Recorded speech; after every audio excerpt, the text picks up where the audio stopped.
Fala galera, saudações rubro-negras, mais um vídeo do nosso canal. Hoje é terça-feira, véspera de jogo importante do Flamengo. Ainda continua aquela novela Pedro. Infelizmente eu falei com vocês que essa novela ainda ia reverberar bastante.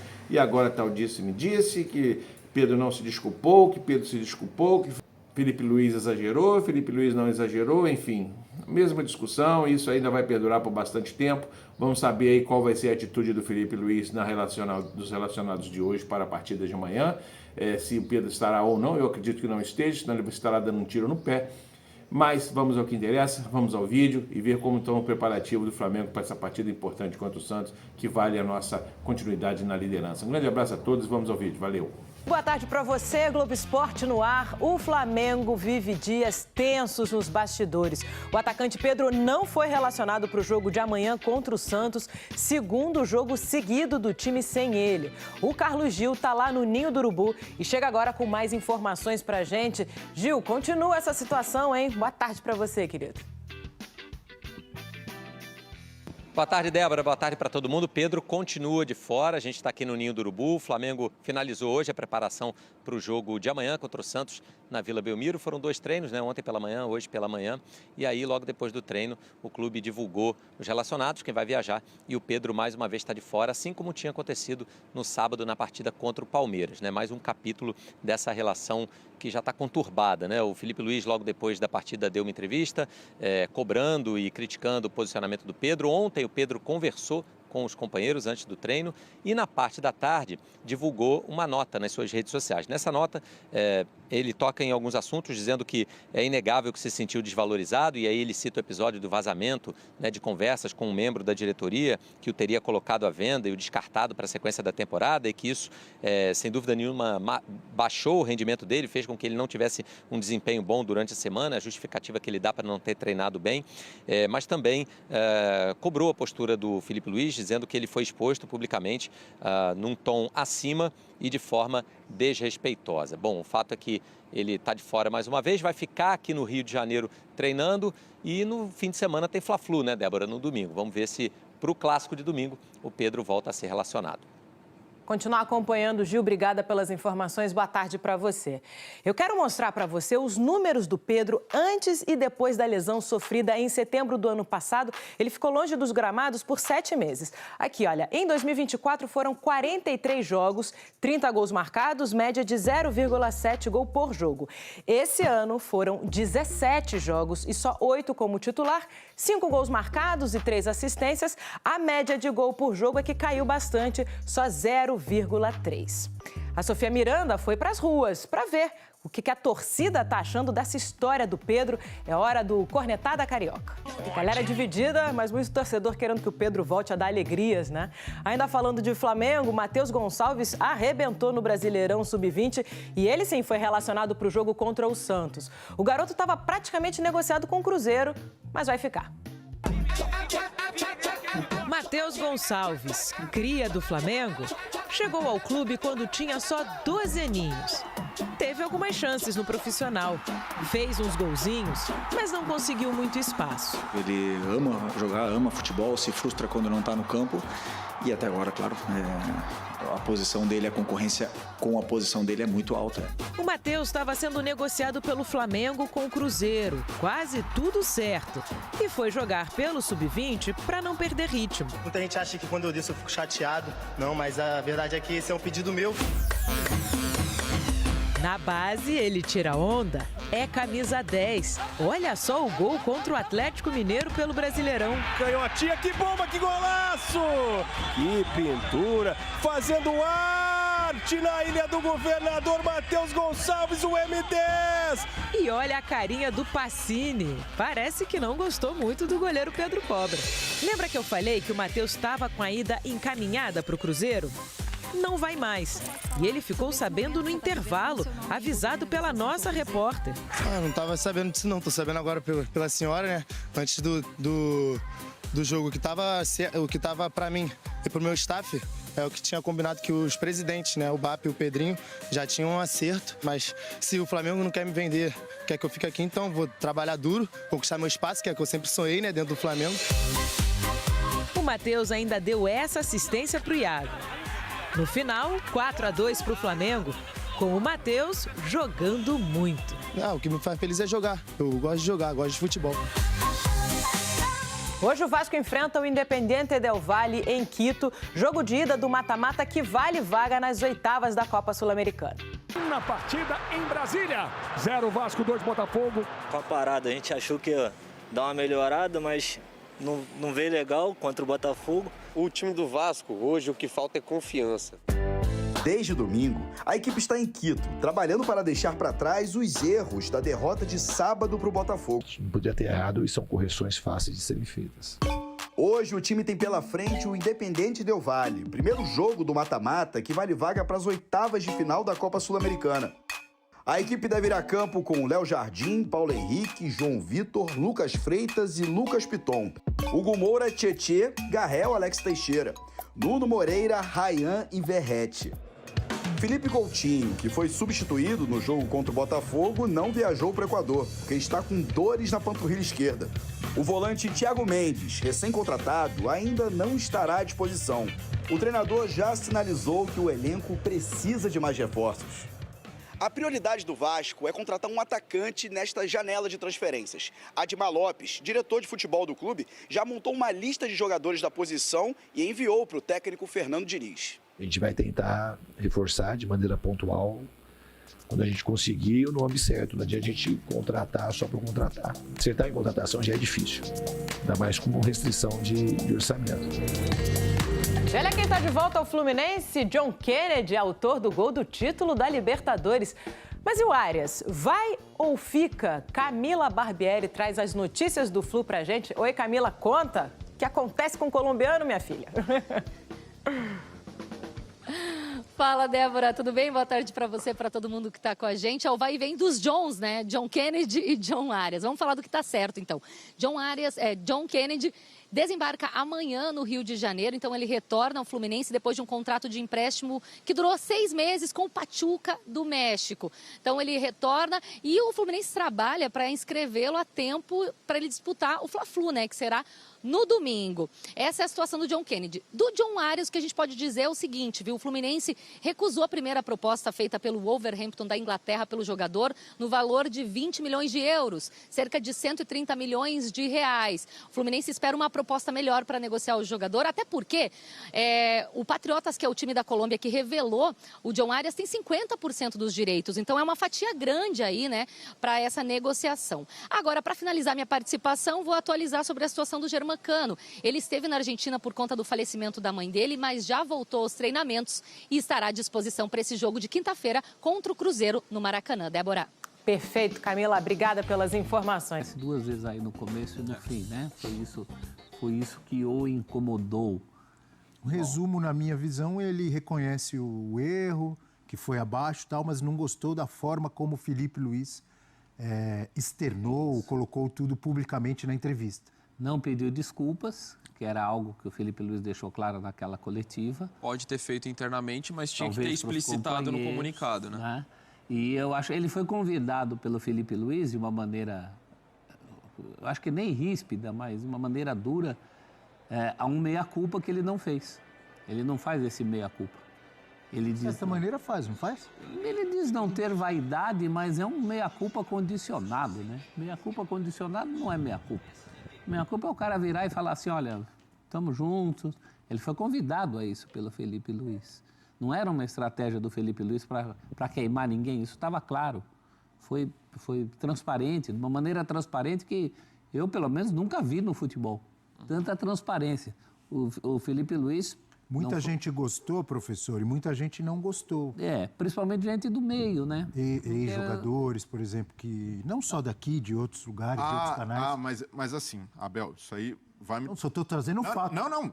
Vou repetir, estou trazendo um fato. Muita gente gostou e muita gente não gostou. Mas o ponto a gente opinar aqui, tá? Não, mas o ponto é, existe uma cultura, especialmente no futebol brasileiro, de passar a mão na cabeça de jogador para tudo que faz. Eu falei isso aqui ontem, paternalismo. E mais do que paternalismo. Falei ou não falei? De colocar jogador numa bolha, de que qualquer crítica que se faça é algo pessoal. E eu concordo plenamente com respeitar a integridade, a privacidade do atleta, a saúde mental. Então, o que o Mano Menezes fez com o Yuri Alberto, chamando de burro à beira do campo, não pode acontecer. O que o Fernando Diniz fez com o Tietê não pode acontecer.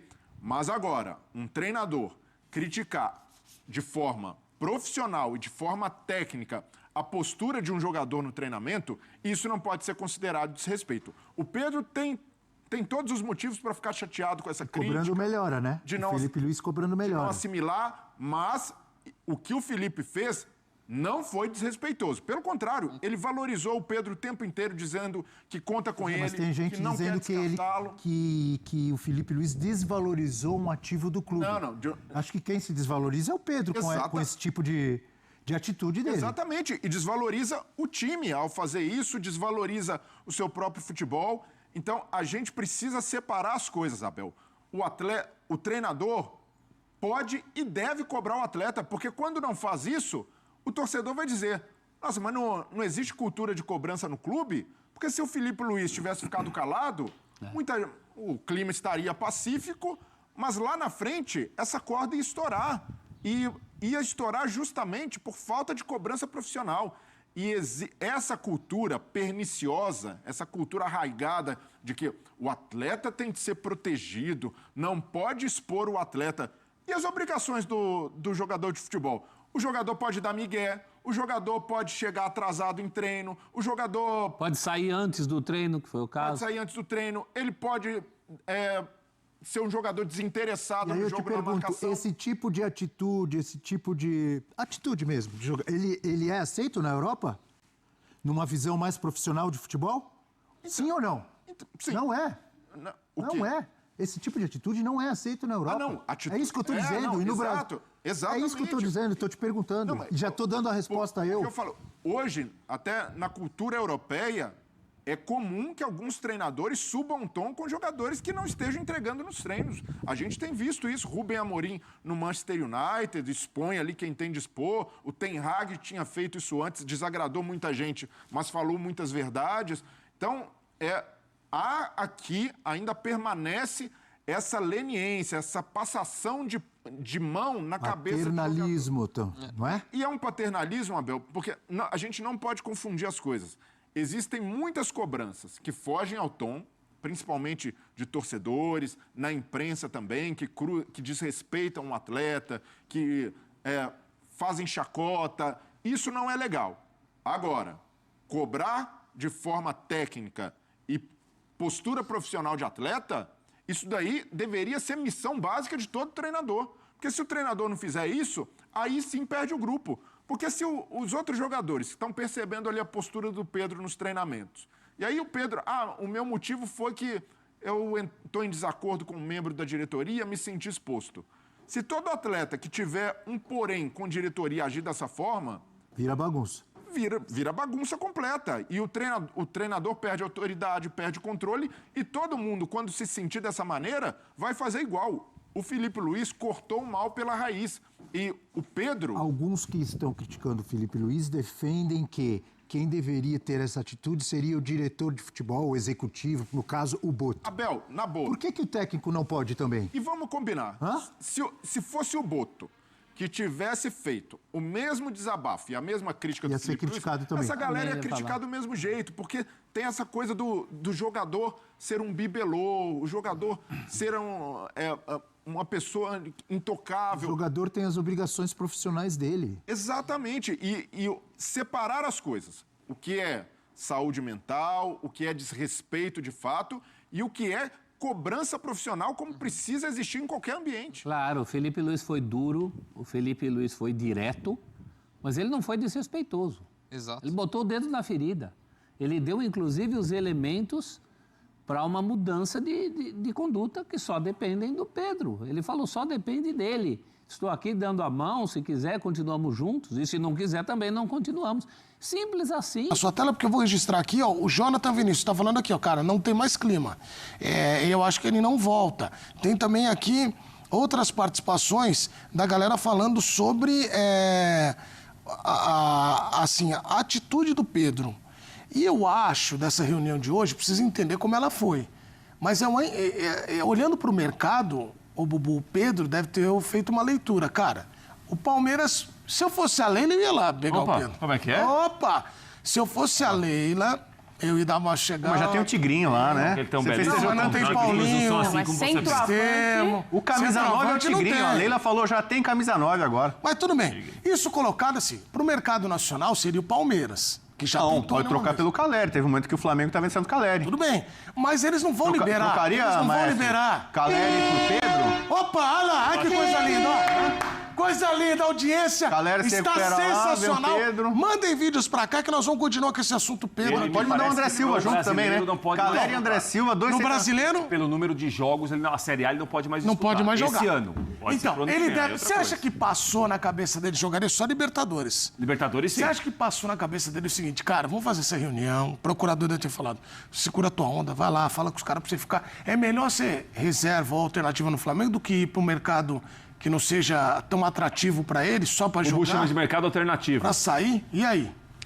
Eu acho que o Felipe Luiz deu a oportunidade, abriu as portas para ele se redimir e se recuperar no Flamengo. Ainda acredita no potencial dele, um jogador que marca 30 gols por temporada. Você não acha, mesmo o Flamengo hoje sendo tão em dinheiro a vida e tal, é muita bala na agulha. Então, eu acho que ainda há uma crença de que ele...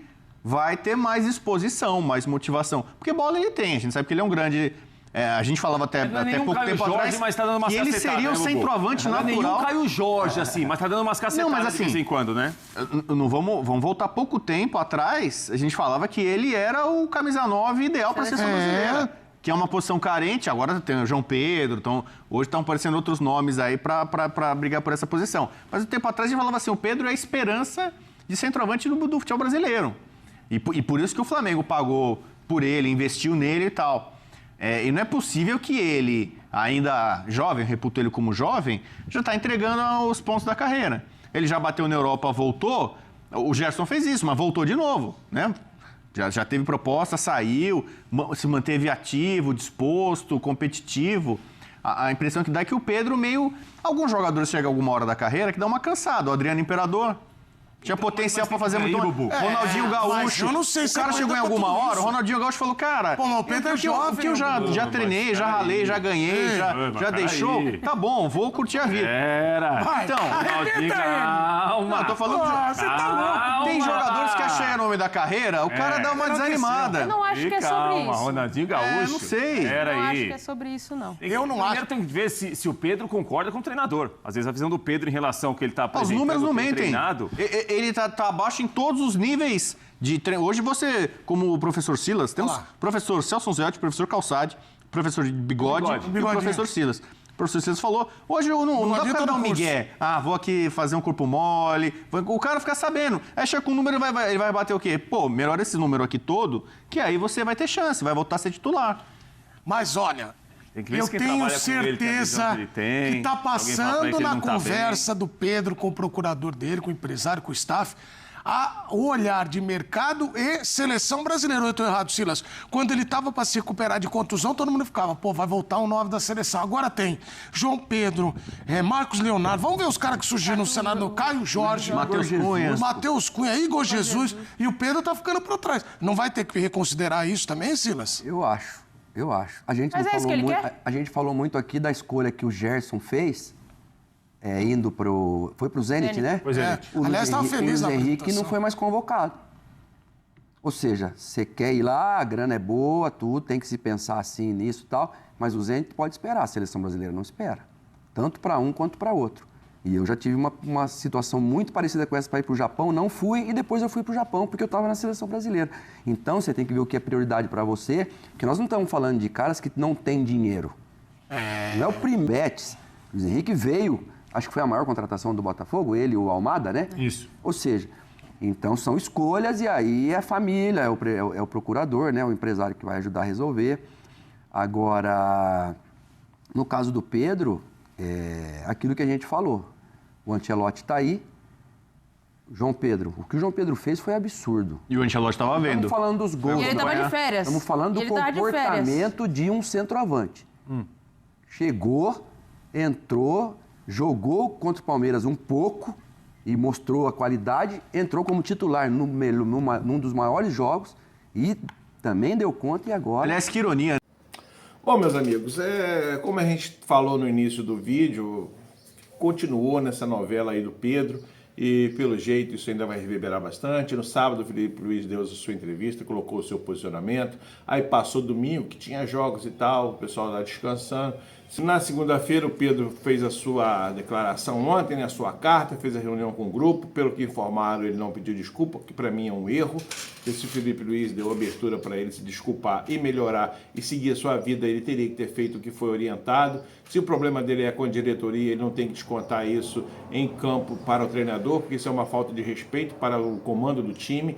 Portanto, o objetivo dele é treinar, é jogar, porque ele recebe salário em dia. E quem recebe salário em dia tem que entregar serviço, tem que entregar jogos, tem que entregar gols, tem que entregar pelo menos treinamento, que é o mínimo, né? Gol é consequência, mas o treinamento é o mínimo e ele tinha que treinar com muita vontade, muita intensidade para poder justificar o alto salário dele. Outra coisa que vai reverberar bastante é a situação de hoje do jogo para amanhã, né? O Filipe Luís deve soltar a relação dos relacionados para a partida já hoje, ou no mais tarde da manhã, né? Mas eu acredito que seja hoje essa divulgação. E eu acredito que se ele botar o Pedro em campo, será um tiro no pé, porque ele vai estar perdendo o seu comando e a sua visão de todo esse problema, de tudo que está acontecendo. O jogador em 2 dias que treina não recupera, né, 100% da sua forma, não recupera o seu status, não recupera as coisas da forma que está. Por isso o Pedro merece sim um descanso, um período para poder pensar nas coisas que anda fazendo, melhorar caso queira ficar no Flamengo ou pedir para sair, pedir o bonezinho para sair. Ele tem que tomar uma decisão, porque afinal de contas a carreira é dele e ele que tem o comando do seu trabalho. Eu acredito que não terá mais muito ambiente para o Pedro no Flamengo, acredito eu, por conhecer o Pedro e já ver o histórico dele de algumas situações com alguns treinadores. Não podemos esquecer que ele já teve problemas do mesmo nível com Dorival, com Rogério Ceni, com Sampaoli, com Filipe Luís.